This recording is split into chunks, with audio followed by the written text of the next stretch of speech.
Assalamualaikum warahmatullahi wabarakatuh. Salam sejahtera bagi kita semua.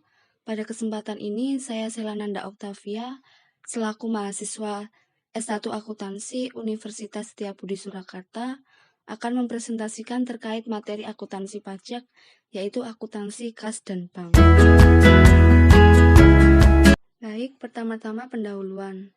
Kas dan bank yang biasanya dilaporkan dalam satu akun menunjukkan informasi tentang saldo uang kas dan simpanan di bank yang dimiliki oleh suatu perusahaan untuk kas. Sesuai dengan pernyataan standar akuntansi keuangan nomor 2, perusahaan juga perlu memperhatikan informasi arus kas yang berguna untuk menilai kemampuan perusahaan dalam menghasilkan kas dan setara kas, serta memungkinkan para pengguna mengembangkan model untuk menilai dan membandingkan nilai sekarang dari arus kas masa depan atau future cash flow dari berbagai perusahaan. Perusahaan harus menyusun laporan arus kas sesuai dengan persyaratan di atas dan menyajikan laporan tersebut sebagai bagian yang tidak terpisahkan dari laporan keuangan. Di lain pihak, akun bank menunjukkan saldo perusahaan di bank yang digunakan untuk kepentingan perusahaan. Dalam akuntansi komersial, kas diartikan sebagai alat pertukaran yang diterima untuk pelunasan utang. Dapat pula diterimanya sebagai setoran ke bank untuk dapat digolongkan sebagai kas. Pada umumnya digunakan pembatas, diterima sebagai setoran oleh bank sebesar nilai nominalnya. Sehingga apabila tidak diterima sebagai setoran oleh bank sebesar nilai nominalnya, maka tidak dikategorikan sebagai kas. Penggunaan kas dapat untuk kepentingan jumlah pembayaran yang biar ataupun untuk pembayaran yang kecil-kecil saja. Maka dikenali adanya metode pencatatannya. Pencatatan saldo bank pun sering tidak sesuai dengan saldo rekening koran bank. Oleh karenanya, pada bagian berikut akan dijelaskan suatu pencatatan kas, rekonsiliasi, dan pengaturan kas dan bank menurut ketentuan perundang-undangan perpajakan. Yang berikut akuntansi kas atau pengendalian kas. Uang kas ini sangat mudah dipindah tangankan dan mungkin tidak dapat dibuktikan, sehingga pengendalian kas yang ketat sangatlah penting, terutama sekali pengendalian internalnya. Bentuk-bentuk prosedur pengendaliannya terlihat antara lain untuk penerimaan uang. Yang pertama, yaitu harus ditunjukkan dengan jelas fungsi-fungsi dalam penerimaan kas, dan setiap penerimaan kas harus segera dicatat dan disetor oleh bank. Yang kedua, diadakan pemisahan fungsi antara pengurus kas dengan fungsi pencatatan kas. Yang ketiga, diadakan pengawasan yang ketat terhadap fungsi penerimaan dan pencatatan kas. Yang keempat, dibuat laporan kas untuk setiap hari sebagai pertanggungjawaban kas untuk pengeluaran uang. A. Pengeluaran uang harus menggunakan cek, kecuali pengeluaran yang jumlahnya kecil yaitu menggunakan kas kecil. Yang B. Dibentuk kas kecil. C. Diadakan pemisahan antara pihak yang mengumpulkan bukti pengeluaran, yang menulis cek dan menandatangani cek serta yang mencatat pengeluaran kas. D. Pemeriksaan internal pada jangka waktu yang tidak tentu. Dibuat laporan pengeluaran kas harian sebagai pertanggungjawaban. Selanjutnya yaitu pengelolaan dan sistem pencatatan kas kecil. Dana kas kecil disediakan untuk membayar pengeluaran-pengeluaran yang jumlahnya relatif kecil. Pengelolaan kas kecil adalah kasir kas kecil yang bertanggung jawab terhadap pembayaran-pembayaran yang melalui kas kecil. Ada dua metode yang digunakan untuk mengelola kas kecil, yaitu metode impres dan metode fluktuasi. Yang berikut yaitu menjelaskan impres method atau metode impres. Pada metode atau sistem impres, jumlah pada akun kas kecil selalu tetap, yaitu sebesar cek yang diserahkan kepada kasir kecil untuk membentuk dana kas kecil. Kasir kas kecil selalu menguangkan cek ke bank yang digunakan untuk membayar pengeluaran kecil, dan setiap melakukan pembayaran, kasir kas kecil membuat bukti pengeluaran pencatatan pengeluaran dilakukan pada saat pengisian kembali. Yang kedua ada metode fluktuasi. Fluctuation method atau metode fluktuasi, saldo uang yang dicatat pada akun kas kecil selalu berubah atau tidak tetap. Fluktuasi tersebut sesuai dengan jumlah pengisian kembali dan pengeluaran-pengeluaran dari kas kecil. Pencatatan dilakukan secara langsung pada saat pengeluaran. Contoh impress method atau metode impress. PT Mujur pada tanggal 1 September tahun 2016 membentuk dana kas kecil sebesar 1 juta rupiah. Pengeluaran kas kecil sampai dengan 16 September 2016 sebesar Rp800.000 dengan perincian sebagai berikut. Beban BBM motor operasional sebesar Rp450.000, beban alat tulis kantor sebesar Rp100.000, beban angkut sebesar Rp200.000, beban administrasi kantor sebesar Rp50.000, total semuanya Rp800.000. Layout jurnal yang disusun atas transaksi di atas adalah sebagai berikut. Yang pertama, saat pengisian kas kecil. Pada tanggal 1 September 2016, akunnya kas kecil, debitnya 1 juta, akunnya bank, kreditnya 1 juta. Yang kedua, saat pengeluaran kas itu tidak diperlukan jurnal. Yang ketiga, saat pengisian kembali. Jurnalnya pada tanggal 16 September 2016, akunnya beban BBM motor operasional debitnya Rp450.000, beban alat tulis kantor debitnya Rp100.000, beban angkut debitnya Rp200.000, beban administrasi kantor debitnya Rp50.000, bank kreditnya Rp800.000. Contoh metode fluktuasi. PT Andalan membentuk dana kas kecil sebesar Rp500.000 pada tanggal 1 Desember 2016. Transaksi yang terjadi selanjutnya sebagai berikut. Pada tanggal 3 Desember 2016 membayar langganan surat kabar sebesar Rp60.000. Pada tanggal 8 Desember 2016 membeli buku dan alat tulis sebesar Rp120.000. Pada tanggal 12 Desember 2016 membayar rekening listrik sebesar Rp220.000. Dan tanggal 15 Desember 2016 mengisi kembali dana kas kecil sebesar Rp200.000. Layout jurnal yang dibuat untuk transaksi-transaksi di atas adalah sebagai berikut.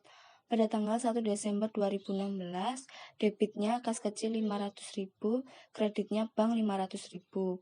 Pada tanggal Desember 2016, debitnya beban langganan surat kabar Rp60.000, kreditnya kas kecil Rp60.000. Pada tanggal Desember 2016, debitnya beban alat tulis kantor Rp120.000, kreditnya kas kecil Rp120.000. Pada tanggal 12 Desember 2016, debitnya beban listrik sebesar Rp220.000, kreditnya kas kecil Rp220.000. Pada tanggal 15 Desember 2016, debitnya kas kecil Rp200.000, kreditnya bank Rp200.000. Rekonsiliasi bank. Setiap hari transaksi dicatat sedangkan uang yang diterima atau dikeluarkan selalu melalui bank. Kecuali jumlah yang kecil perlu merekomendasikan laporan bank. Rekonsiliasi ini sangat bermanfaat untuk mengecek ketelitian pencatatan akun kas dan catatan bank serta untuk mengetahui penerimaan atau pengeluaran yang terjadi di bank tetapi belum dicatat oleh perusahaan. Akibat yang ditimbulkannya adalah perbedaan antara saldo menurut pencatatan kas dengan saldo menurut laporan bank. Perbedaan dapat dikelompokkan menjadi 4 elemen. Yang pertama, elemen-elemen yang oleh perusahaan sudah dicatat sebagai penerimaan uang, tetapi belum dicatat oleh bank.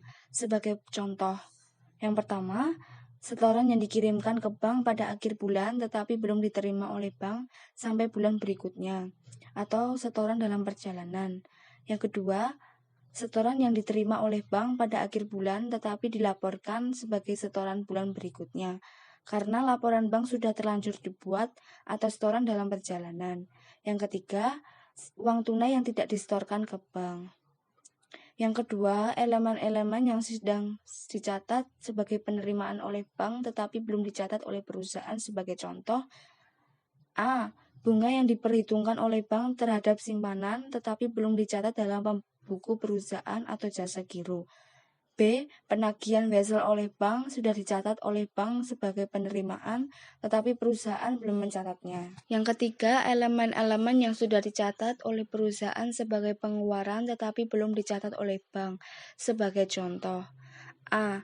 Cek-cek yang beredar atau outstanding checks, yaitu cek yang sudah dikeluarkan oleh perusahaan dan dicatat sebagai pengeluaran kas, tetapi oleh yang menerima belum diuangkan ke bank, sehingga bank belum mencatatnya sebagai pengeluaran.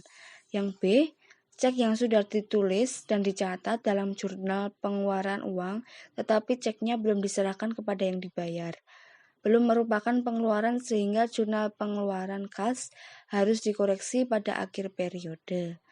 Yang keempat, elemen-elemen yang sudah dicatat oleh bank sebagai pengeluaran tetapi belum dicatat oleh perusahaan. Sebagai contoh, A. Cek dari pelanggan yang ditolak oleh bank karena ternyata bersaldo kosong, tetapi belum dicatat oleh perusahaan. B. Bunga yang diperhitungkan atas overdraft atau penarikan di bank melebihi saldo yang dimiliki, tetapi belum dicatat oleh perusahaan. C. Biaya jasa bank yang belum dicatat oleh perusahaan.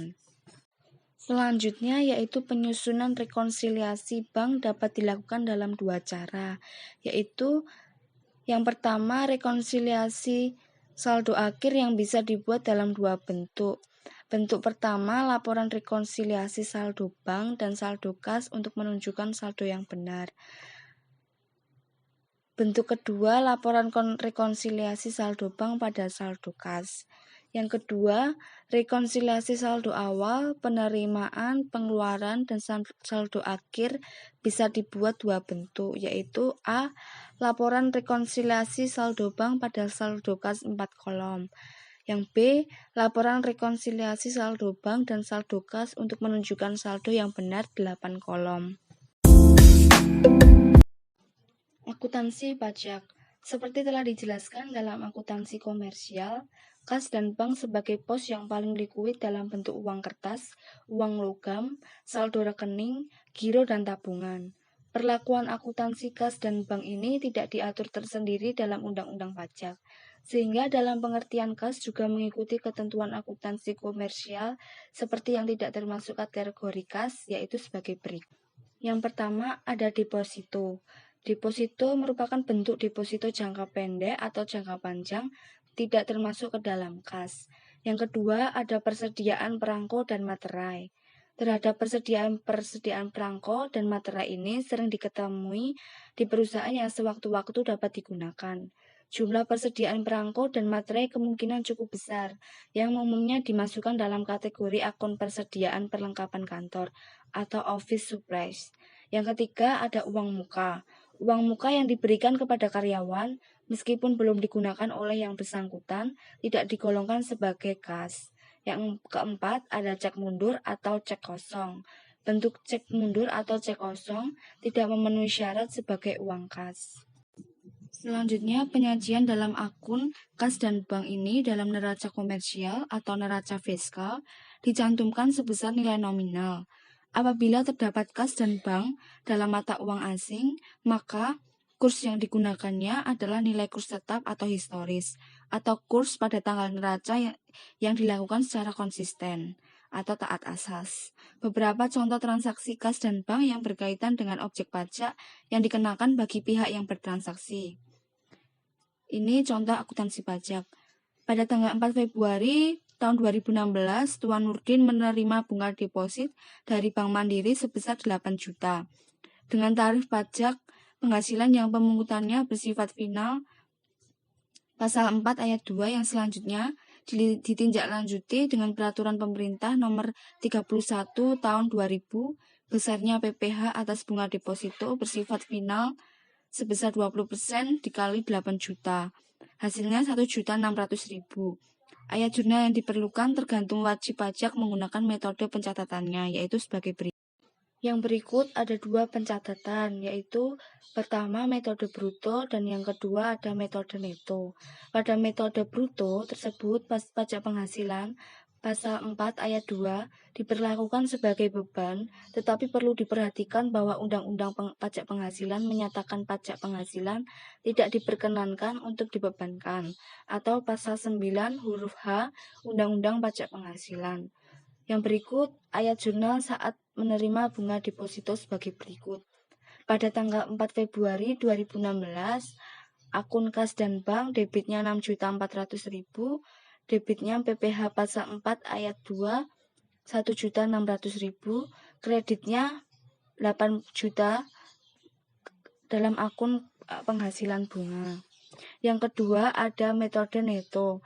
Prinsip dasar sama seperti metode bruto, hanya mencatatnya saja berdasar pada jumlah bruto yang jumlah penghasilannya setelah dikurangi pajak penghasilan pasal 4 ayat 2. Maka ayat jurnal dapat disusun sebagai berikut. Pada tanggal 4 Februari 2016, debitnya kas dan bank sebesar 6.400.000, kreditnya penghasilan bunga 6.400.000.